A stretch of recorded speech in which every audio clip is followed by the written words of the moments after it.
Eh, sí, ups. Entonces, una pregunta es, me parece que hablaron ya de los aceites de cocina y Ujú, entonces tengo entendido que los aceites vegetales en su gran mayoría no son buenos y para cocinar es más indicado o sugerido el aceite de aguacate para cocinar. Sí, el de oliva para aliñar, digamos, y también el aceite de coco es bueno para cocinar.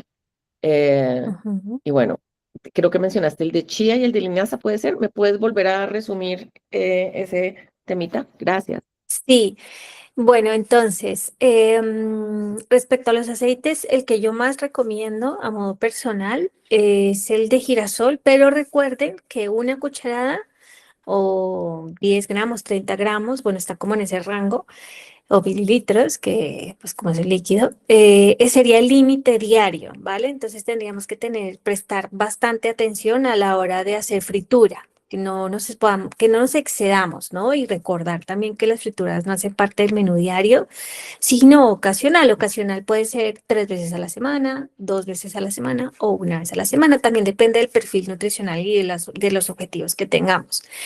Efectivamente, lo mejor sería aceites para usar en frío, como el aceite de oliva y el aceite de linaza o el aceite de ajonjolí. Porque son aceites que tienen bastantes propiedades, como lo vimos en la sesión pasada, son aceites que tienen muchísimos omegas, entre los omegas 3 y 6, que son los más importantes, sobre todo el 3. Entonces, para evitar, digamos, que se dañen a la hora de la cocción, lo mejor sería consumirlos a temperatura ambiente, ¿vale? Y también hablábamos del punto de humo, que es el punto en el que un aceite o la temperatura máxima que soporta un aceite antes de empezar a dañarse. Es cuando lo ponemos en el sartén y ese momento en el que empieza, que evidenciamos que está saliendo humo del aceite, ya nos estamos pasando de la temperatura y varía con cada aceite. No es lo mismo el punto de humo para un aceite de oliva que soporta temperaturas más bajas, unos 70 grados, 60 grados, a aceites como el de canola, el de girasol. Y otra recomendación importante en esa sesión fue el no comprar mezclas de aceites. Si vamos a comprar solo de canola, que sea solo de canola. Si vamos a comprar solo de girasol, que sea solo de girasol. Y así con cada uno.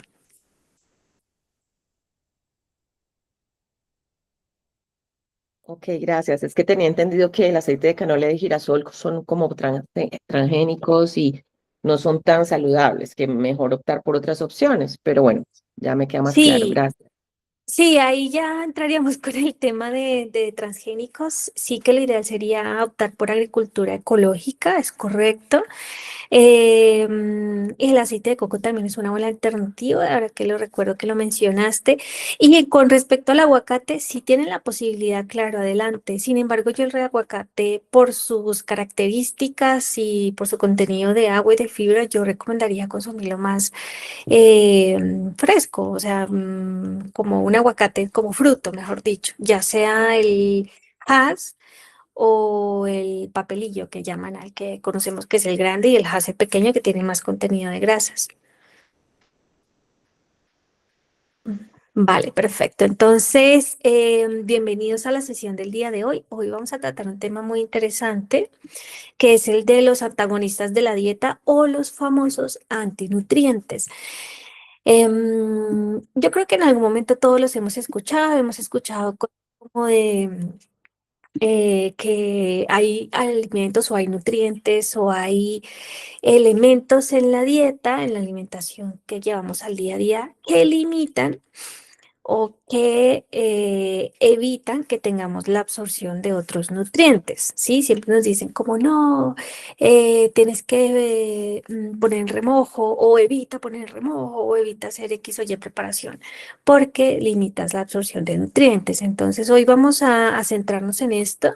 Son pocos. Lo que quiere decir que probablemente la sesión sea un poco más corta, sin embargo, si al final queda espacio para preguntas, lo vamos a aprovechar.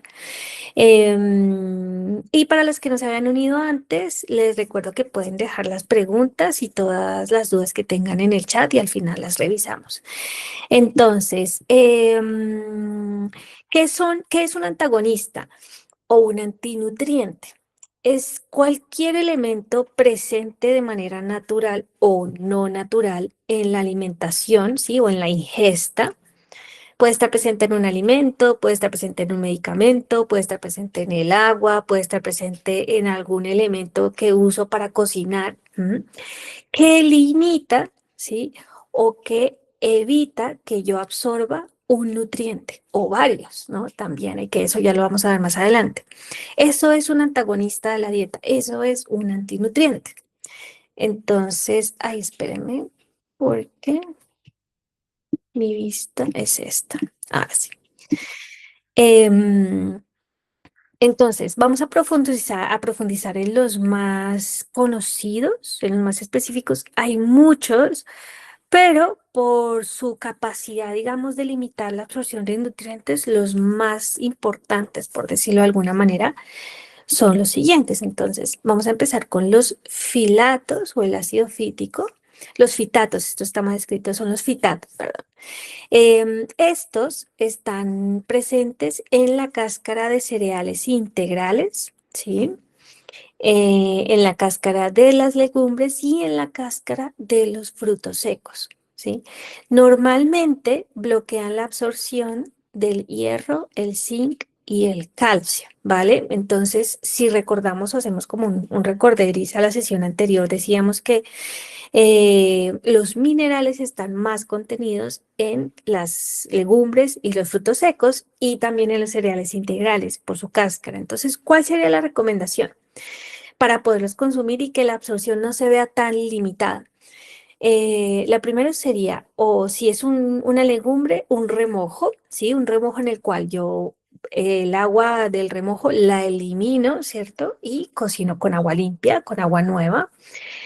También una de las alternativas sería la germinación. En este caso estaríamos hablando exclusivamente de las legumbres, la germinación de lenteja, del frijol de soya, de la alberja, ¿sí? Esto ayuda a que esa absorción de estos tres minerales en específico sea más alta.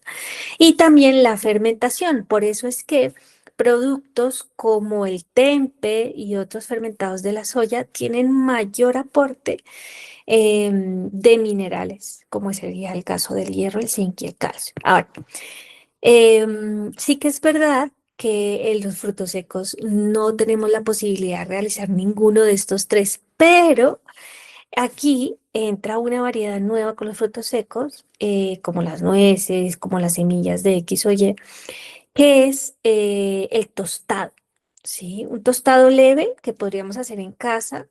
Y con tostado leve me refiero a una temperatura muy baja. Esto nos ayudaría a eliminar estos fitatos, ¿sí? Si no tenemos la posibilidad de tener un tostado, pues la absorción sería un poco más baja. Sin embargo, casi que todos los frutos secos que consumimos ya vienen con un proceso de tostado, digamos, controlado para que no se dañen estos compuestos, ¿vale? Eso en relación a los fitatos. Ahora siguen los oxalatos, ¿sí? Ahora, ¿por qué? No sé, no he visto las preguntas, pero entonces ellos, ¿cómo limitan? En el caso de los fitatos, ¿cómo se limita la absorción?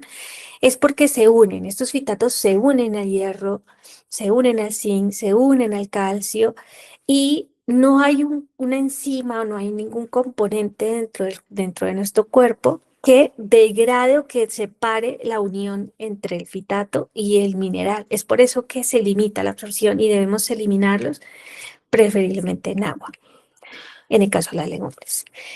Ahora, otros aquí también presentes son los oxalatos. Los oxalatos bloquean principalmente el calcio y cuando lo bloquean se generan los famosos cristales de oxalato de calcio. Estos están presentes en hojas, ¿sí? Hojas como las espinacas, las acelgas, el kel, la rúgula, ¿sí? Y también en la remolacha. Entonces, la recomendación en este caso es que se haga una cocción muy leve, que puede ser al vapor o puede ser hervir también, dependiendo de lo que vayamos a preparar. Y Esto reduce los oxalatos por medio de la evaporación. Entonces, así liberarían, digamos, liberan este calcio para que sea absorbido porque el calcio no se va a evaporar. Lo que se evaporaría sería el oxalato. ¿Cuál es mi recomendación? Esto me lo enseñaron cuando estaba en la universidad y es que cuando pongamos un alimento que sea de cualquier color, puede ser verde, puede ser naranja, puede ser rojo, al cocinar, el momento ideal para comerlo, para parar la cocción, es cuando llega a su punto de color más alto, es decir, más vivo, ¿sí? Cuando vemos, por ejemplo, la espinaca cuando la ponemos a saltear o al vapor, que vemos que obtiene un color verde, pero un verde más vivo que incluso el que tenía antes de ponerla a cocinar. Ese es el momento ideal para parar la cocción y para consumir. Normalmente, dependiendo también de pues de si la hoja está muy tierna o si ya es una hoja grande, ¿no? Muy madura. Y el tipo de verdura puede variar entre los 5 y los 15 minutos de cocción, pero ese es como el límite ideal. Por eso es que los salteados son la alternativa más fácil o digamos más rápida para cocinar, porque son preparaciones que se deben hacer demasiado rápido para evitar precisamente que se nos dañen los nutrientes o que se pierdan, ¿no? También. Los siguientes son los taninos o los polifenoles y estos son más comunes de lo que creemos porque están casi que en todo, o sea, están en el cacao, entonces cuando tomamos chocolate y los que no les gusta el chocolate o también pues que les gusta, pero que además toman café, pues esto va a hacer que la absorción de el hierro sea muchísimo más baja. Ahora, no solamente está presente en el café, sino que también está presente en el té. Sí, yo, por ejemplo, no tomo café, pero tomo té, entonces ahí no me salvo. ¿Cuál es la recomendación? La recomendación en este caso es muy sencilla y es que cuando ocupamos un alimento que sea fuente de hierro o un suplemento, ¿no? Porque también tenemos que incluir aquí los suplementos, sí hacen parte, ¿no? Del consumo. Cuando los consumamos, que la bebida, ya sea de té, de café, vino tinto, cacao o algo, sí, cualquiera de estas, té verde o té negro, sea o 2 horas, una hora antes o hasta 2 horas después del consumo del hierro, llámese una legumbre, llámese un fruto seco o llámese un suplemento, ¿vale? Esto va a hacer que la absorción sea más alta y pues digamos que por su característica bioquímica, ¿no? O biológica del té, del café, del vino y del cacao, los taninos y los polifenoles no son removibles, ¿sí? De hecho, lo que más se aprecia en este tipo de alimentos o de bebidas es precisamente la presencia de esos taninos, ¿no? Este sabor que deja tan característico cada uno de ellos. Entonces, si estamos tomando esto, recuerden, 1 hora antes o 2 horas después, ¿vale? Entonces, por ejemplo, yo tengo la costumbre de hacer un té después de comer. Lo ideal sería esperar 2 horas para no limitar la absorción del hierro. Ahora seguimos con otros dos que no son, se podría decir que no están presentes de manera natural, ¿no? En la alimentación, pero sí que limitan la absorción o el metabolismo de varios nutrientes y son el alcohol y el azúcar, ¿vale? También los quise incluir porque es importante saber qué puede causar, qué puede pasar, además de todo lo que ya sabemos, pero a nivel de nutrientes, qué limitan y qué absorben. Entonces, principalmente son antagonistas del magnesio y de las vitaminas del complejo B, y aquí también está incluida la B12. Entonces, ¿por qué? Bueno, el consumo de alcohol aumenta la excreción renal de magnesio y de zinc, ¿vale? Y esto pues limita su absorción y hace que el cuerpo tenga que compensar de alguna manera el consumo y la oxidación que deriva de este consumo de alcohol. Y en el caso del azúcar, también limita la absorción del magnesio, ¿sí? Y de las vitaminas B1. Ahora, Esto tiene que ver también con todo el ciclo que, digamos, hay a la hora de metabolizar el azúcar y todos los compuestos que están presentes para poder degradar esa molécula y demás. Se podría denominar que es como si fuera un desperdicio, ¿no? En relación a lo que me aporta el azúcar respecto a lo que mi cuerpo tiene que gastar para poder metabolizarlo. Y también, muy importante acá, el magnesio, porque si bien es cierto que limita la absorción de magnesio, el magnesio es importante junto con la vitamina D para fijar el calcio en el cuerpo, ¿sí? En los huesos, en los dientes y en los demás tejidos donde se requiere calcio. Entonces, sería como una reacción en cadena, ¿no? Primero el magnesio, luego las vitaminas de complejo B, luego el calcio, y si no el calcio también se empiezan a limitar el metabolismo de otros nutrientes. Entonces, mucho cuidado con esto.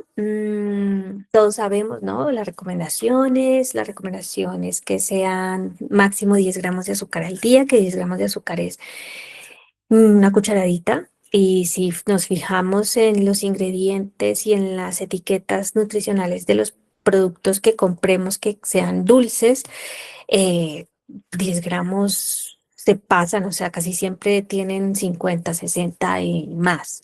Las bebidas, sobre todo las bebidas carbonatadas y frías, acuérdense que entre más frío sea un producto, más baja será la percepción de azúcar, por ende más azúcar le van a poner para que sea dulce, ¿sí? Entonces, ojo con los helados y con las bebidas demasiado frías. Y el alcohol, por supuesto, pues ya sabemos que el alcohol acidifica el cuerpo, ¿no? Entonces, pues eso también tiene digamos, un efecto negativo. Y finalizamos con los antibióticos y algunos medicamentos, ¿sí? Hay suplementos, como sería el caso de los suplementos de calcio, que bloquean la absorción del hierro y del magnesio. Entonces, por ejemplo, si yo estoy o quiero, ¿no? suplementar con calcio, lo ideal sería que la suplementación del consumo de ese calcio sea lejos de la suplementación con magnesio o con hierro, para que no haya como esta competencia, ¿no? Y que se limite la absorción de cualquiera de estos. Los antibióticos también, como ya lo sabemos, pues elimina toda la flora bacteriana que tengamos, tanto la mala como la buena, y esto también al final reduce la absorción de muchos nutrientes, no solamente nutrientes como los minerales y algunas vitaminas, sino también de otros elementos que hacen parte del metabolismo, ¿no? natural de las bacterias. Em, y también algunos protectores gástricos, es decir, los famosos antiácidos, limitan la absorción o inhiben la absorción más bien de la vitamina B12. Recuerden que la B12 requiere, si la suplementación es por debajo de los 2000 microgramos, requiere el factor intrínseco. El factor intrínseco se produce en el estómago, entonces si no hay una buena acidez, si no hay un buen pH, y si yo estoy tomando em, antiácidos, pues esto va a limitar la absorción de la B12. Entonces tendríamos que mirar cómo más bien dejamos de tomar antiácidos, ¿no? Por medio de una dieta que nos ayuda a mejorar el pH del estómago, a recuperar el epitelio y todo esto para, pues, garantizar una absorción de la B12. Y también, claro que sí, inhiben la absorción del magnesio. Más adelante vamos a tener otra sesión que es sobre suplementos que sí, que no. Y el magnesio está allí. El magnesio está incluido y yo creo que, bueno, yo he hecho algunas revisiones con pacientes de cuánto magnesio están consumiendo al día y la verdad es que la cantidad está muy por debajo del requerimiento, ¿sí? Incluso yo misma, y yo me suplemento con magnesio porque lo considero muy importante. No solamente para lo que lo venden, ¿no? Siempre te dicen, no, para dormir bien, no, para que tengas un mayor rendimiento deportivo y tal, sino por todo lo, o sea, es que el magnesio está en absolutamente todas las partes del cuerpo. Entonces, pues imagínense, las personas que están consumiendo este tipo de antiácidos o de productos, ¿no? Protectores gástricos que les llaman, eh, ¿qué tanto magnesio tienen o tendrían, ¿no? En reserva. Entonces, estos son como algunos y un poco para llegar a la conclusión antes de pasar a las preguntas, las mejores estrategias serían el remojo, ¿sí? la germinación o la fermentación. Acuérdense que la fermentación también hay varios productos como el chicrut, está también la fermentación, no sé si lo han visto, tiene un nombre, ahora mismo se me escapa el nombre, pero la fermentación del rábano, de la cebolla, de la coliflor, del del repollo también, son estrategias que se pueden usar para mejorar la absorción de los nutrientes. También, claro que sí, la cocción, sobre todo si es una cocción, en el caso de las verduras, corta, y en el caso de las legumbres, pues que haya un previo remojo. Y la combinación, ¿no? Saber en qué momentos debo tomar mi suplemento para que no afecte la absorción de otros en la dieta. Entonces, voy a revisar las preguntas. Vamos a ver por aquí. Ay.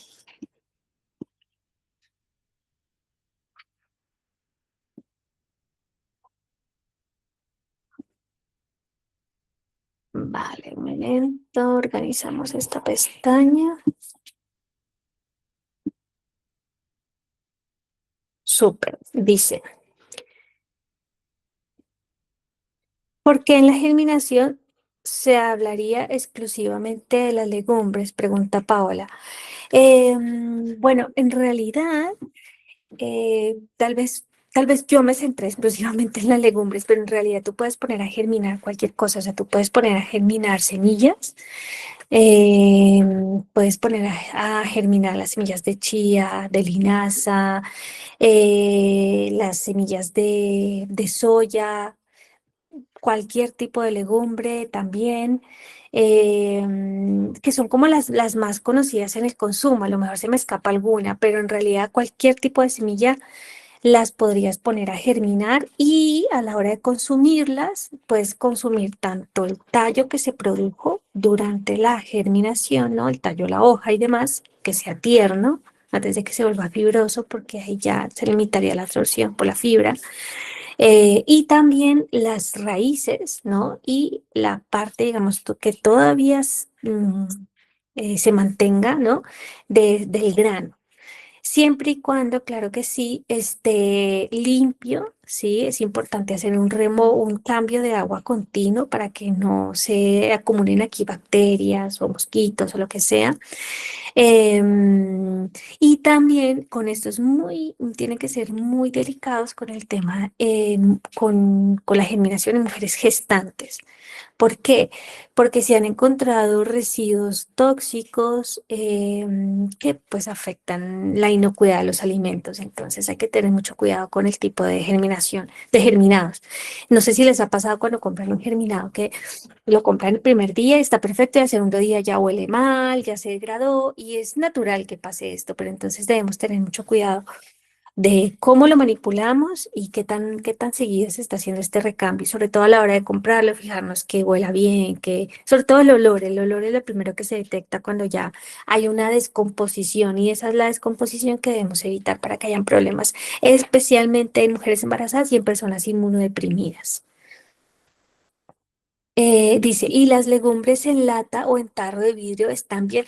Pues Pilar, yo te cuento que yo he hecho el experimento conmigo misma y cuando yo consumo legumbres en lata o de tarro, hay dos versiones. Cuando yo las lavo antes de consumirlas, que ya están cocidas, y cuando yo las uso inmediatamente, ¿sí? Cuando yo no las lavo, cuando yo las consumo inmediatamente, me inflaman y me caen pesadísimas.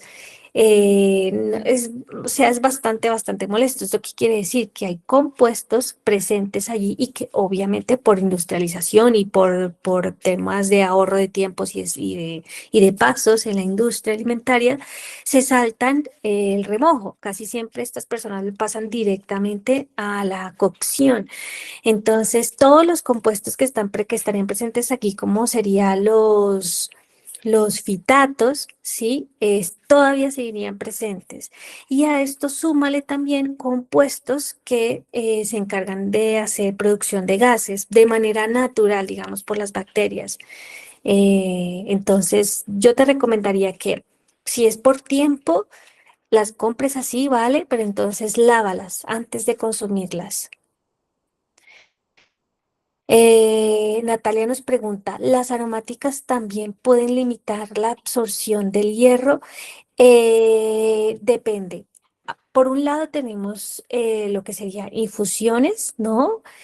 Y lo que pasa es que, claro, aquí, por ejemplo, aquí infusiones incluye a todas las aromáticas. En Colombia, como que todavía no lo tengo muy claro. Imagínense, yo soy colombiana, pero como que uno dice, le hablan de aromática y uno piensa en las hierbas, ¿no? Yo qué sé, la manzanilla, caléndula. Pero cuando te hablan del té y del café, como que es otro tipo de bebida. Entonces, si las mejor, si las englobamos todas en infusiones, serían solamente las que les mencioné, la infusión de té negro y la infusión del té verde. También estaremos incluyendo, por supuesto, otros tipos de té, que ya sería el té oolong, que otros tés, el té rojo, que también son parte, digamos, de la familia de las hojas del té. Acuérdate que las hojas del té también puede cambiarte el tipo de fermentación, si son frescas, si duran no sé cuántos, si es una variedad, etcétera. Entonces, hablamos exclusivamente de estas. Más adelante, que va a ser la última sesión, hablamos de las plantas medicinales y estas no limitan la absorción del hierro, ¿vale? Pilar nos pregunta, ¿va a haber una sesión sobre los suplementos y vitaminas, cierto? Sí.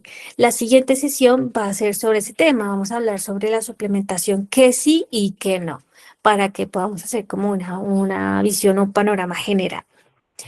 Paola Martínez nos pregunta, ¿con qué tipo de magnesio recomienda suplementar? Eso lo vamos a resolver en la siguiente sesión, porque no es lo mismo, digamos, un citrato de magnesio, un biciglinato de magnesio, o bueno, hay tantos, incluso hay magnesios ligados al calcio, hay productos que tienen, hay un, por ejemplo, que se llama Calmac D, que es calcio, magnesio y vitamina D.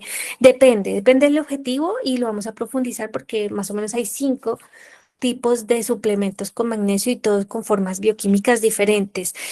Lo que sí, digamos que tienen en común la mayoría es que mejoran todo el tema digestivo y hay algunas que se van más para digamos, para favorecer la aparición o del sueño y el descanso, ¿no? Hay unas que favorecen la aparición del sueño, hay unas que favorecen el descanso, que serían como dos cosas diferentes.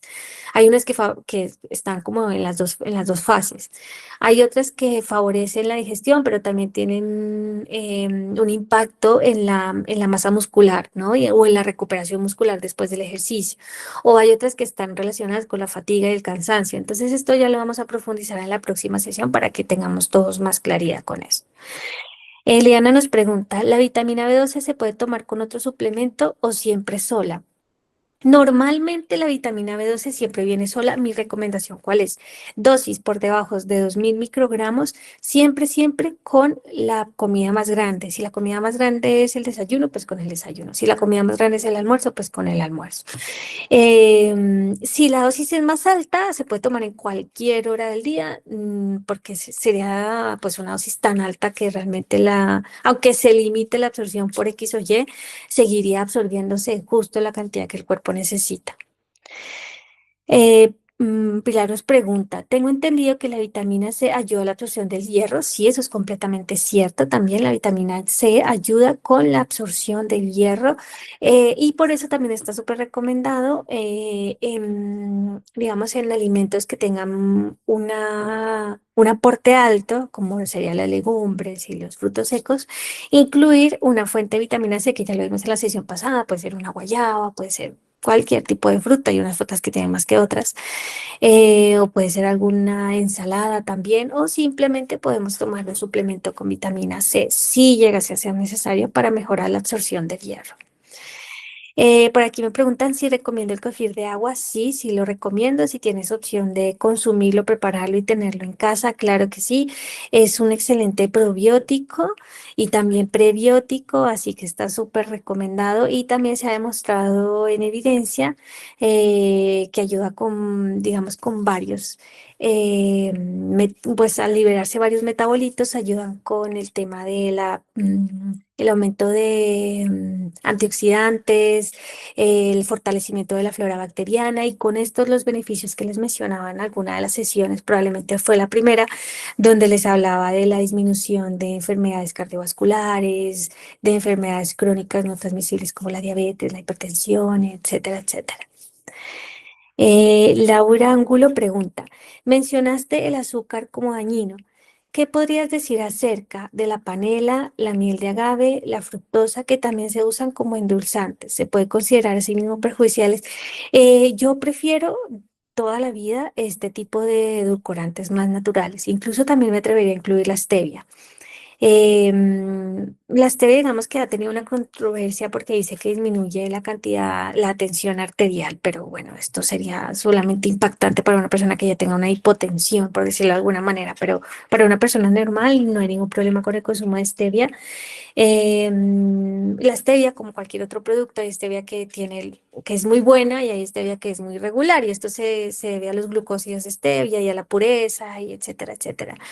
Y esto de que depende, pues también el sabor, ¿no? Hay personas que no soportan el sabor de stevia porque les deja un amargor, hay personas que les da igual, pero entre más pura sea o la mejor sea la patente, ¿no? Porque al final estos son puras patentes que manejan las empresas, menos amargor deja. Entonces, por eso hay marcas que son famosas por el uso de la stevia como edulcorante natural. Ahora, la fructosa, súper recomendada, al final se divide, ¿no? Y sí que aumenta los niveles de azúcar en sangre, pero no tanto. Los niveles de azúcar, perdón, los niveles de glucosa en sangre, pero no tanto como lo sería el azúcar blanca o el azúcar morena también. Entonces, panela recomendada. El agave también recomendado. Acuérdense que sí puede ser de agricultura ecológica. En Colombia hay muchísimos emprendimientos de panela ecológica. Hay que apoyarlos, hay que buscarlos y apoyarlos. También, bueno, el agave sí, la mayoría viene de México, pero tal vez se pueden buscar que sean ecológicos, aunque sí podemos apoyar lo local y hacer un poco esto de kilómetro cero y tal, mucho mejor, ¿no? Acuérdense que en Santander hay un montón de productoras agroecológicas de panela que podemos tener aquí. La fructosa yo no la recomendaría como comprarla, ¿no? O sea, simplemente usar, por ejemplo, los dátiles para endulzar, los bananos para endulzar, según qué preparación. Em, y sí, y ya en un caso muy específico, pues ya podríamos usar otro tipo de endulzantes, como el xilitol, el manitol y el sorbitol, pero esto ya tendría como algunas connotaciones, sobre todo para manejo con personas, para personas con hipoglicemia o con diabetes. Pilar nos dice hierbabuena. Hierbabuena pregunta si limita la absorción de algún nutriente. No. ¿Por qué no limita? Porque claro, sí, llegaría a limitar si yo uso, yo qué sé, 100 gramos de hierbabuena, pero normalmente cuando se hace una infusión, las cantidades son muy bajas. Entonces, aunque sí que hay presentes compuestos como los oxalatos, sobre todo, que pueden limitar la absorción del calcio, la recomendación sería consumirlos, este tipo de infusiones, lejos de una suplementación con calcio o de un alimento que sea fuente de calcio y también pues en una cantidad muy pequeña. Esa será como mi recomendación para evitar cualquier mala absorción. ¿Y la fruta del monje, cómo endulzante la recomiendas? ¿Cuál es la fruta del monje?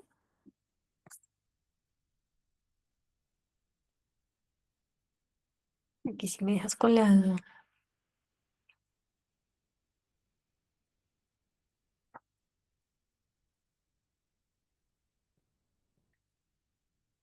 Ah, vale, es el dátil, vale, vale, vale, vale. No, sí, claro que sí, yo los dátiles los recomiendo. Los dátiles son una excelente fuente de fructosa y de endulzado, o sea, son una maravilla y endulzan bastante más que un banano y tienen muchas menos calorías, pero es igual, aquí ya es para gustos. Entonces, sí, también la recomiendo. Vale. Mira, yo te recomendaría que compraras el dátil como tal y ya lo uses. Y claro que sí, sí, ya, aquí ya nos pondríamos a mirar de pronto más la facilidad, ¿no? O sea, si a ti se te facilita más tener o comprarlo ya listo para disolver y tal, pues en este caso pues no habría ningún problema, ¿no? Pero sí puede ser en su forma más natural, mucho mejor. Está más intacto, digamos, menos manipulado. Y no solamente contendría los elementos que dan el dulzor, sino también sus nutrientes naturales. Aquí dice, eso es cubierta nativa del sur de Chile y norte de Tailandia. Bueno, dicen que es el mismo dátil, entonces creo que estamos hablando del mismo. No es es otra fruta. Ah, vale. Pues no la conocía, no la conocía. Eh, mm, sí, no, ahí sí me dejan quedamos todos con la duda. Pero bueno, yo pienso que si viene de tan lejos no valdría la pena, Pilar, sinceramente, si te doy mi más sincera opinión. A menos que sea, yo que sé, algo que algún emprendimiento colombiano y justo la están cultivando porque por las características y los suelos térmicos se puede cultivar perfecto, pero si no, yo diría que no lo recomiendo. Em, Me dices que me la recomendaron y sabe igual que el azúcar y pone, pero poco es muy, es que claro, es que es eso. No, yo te recomiendo la stevia. La stevia es la opción más barata y es la opción también es muy sana. Entonces, si no tienes problema con la stevia por su amargor residual, sería eso. También aquí nos dice las uvas pasas, los arándanos. Sí, yo suelo endulzar con esto. Sí, y depende también de la textura que esté buscando. Por ejemplo, si quiero algo que se asemeje a la miel, pues uso el agave, ¿no? También es verdad que se puede hacer melado de panela, ¿no? Y esto también sería una buena alternativa, sobre todo para evitar la compra de productos muy extranjeros, ¿no? El melado de panela se puede hacer en casa y se puede agregar, digamos, se puede mezclar con otros alimentos para que les den sabor. Por ejemplo, lo podemos mezclar con rosas, ¿sí? Con pino, con fresas y les estamos dando sabores diferentes también. Esto es muy de acá. Aquí yo conocí a una mujer acá que según la temporada del año, por las estaciones y todo esto, ella agregaba polvo de rosas a los postres, hacía aguas lunares cuando la luna estaba llena, agregaba hojas de pino o arbustos, ¿no? Y todo recogido de cercanías de la montaña. Entonces, si tenemos el acceso y la posibilidad de hacerlo, pues sería fenomenal. Incluir, recuerden lo que hablábamos la vez pasada con Verónica, al final. Una de las principales conclusiones es que haya mucha variedad y que no nos quedemos siempre en el mismo desayuno, el mismo almuerzo, de la misma cena, que yo entiendo, porque a mí también me pasa y también soy un ser humano, caemos siempre en el mismo por facilidad, ¿no? Y por practicidad, esto lo más rápido, esto lo que más lo que mejor se hace, lo que mejor me queda, pero intentemos variar un poco. Intentemos variar y con esto, al variar, se da una absorción más alta de nutrientes y diferente de nutrientes. El melado de panela con canela y clavos, ¿viste? Es que realmente se puede hacer cualquier cosa. O sea, uno podría poner a secar flores, por ejemplo, caléndula, y le puede agregar a los postres, le puede agregar a cualquier receta, cualquiera, o sea, cualquier tipo de hierba buena o bueno, de planta medicinal, le podríamos agregar a la alimentación, que es lo que hacen los chefs, ¿no? Al final, inventándose estos platos y lo hacen por medio de este tipo de mezclas interesantes. Entonces, bueno, yo pienso que ya no hay más preguntas. Como les dije, esta sesión es una sesión que estaba programada para ser corta porque realmente normalmente son muy pocos, ¿sí? No son muchos. Eh, Y lo más importante es que sepamos responder, ¿no? O bueno, más que responder, es cómo actuar, ¿no? Ante la presencia de los oxalatos, ante la presencia de los fitatos, ante la presencia de los taninos. Y acuérdense, entonces, fitatos, hierro, calcio y zinc. Oxalatos, calcio. Y taninos, el hierro. ¿sí? Esos son los principales. Y de ahí para arriba, pues bueno, ya nos podríamos hilar más delgado, hay muchos más, como les mencionaba, sobre todo a nivel de medicinas, pero los principales son estos. Pilar dice que si tengo un mail o un WhatsApp, mira, les voy a anotar aquí el número de WhatsApp para que me puedan escribir directamente si quieren. 53 92, esperen, es 34 673 86 53 92, sí. Este es mi número de WhatsApp y también estoy ahí en Instagram como lanutri.besi. Aquí también me pueden escribir directamente si quieren y, y resolvemos más dudas. Entonces, no sé si haya más preguntas, si haya más observaciones, si quieren dejar preguntas en relación a la próxima sesión, que es la de suplementos que sí, que no. Es esta que les va haciendo un adelanto de la próxima sesión.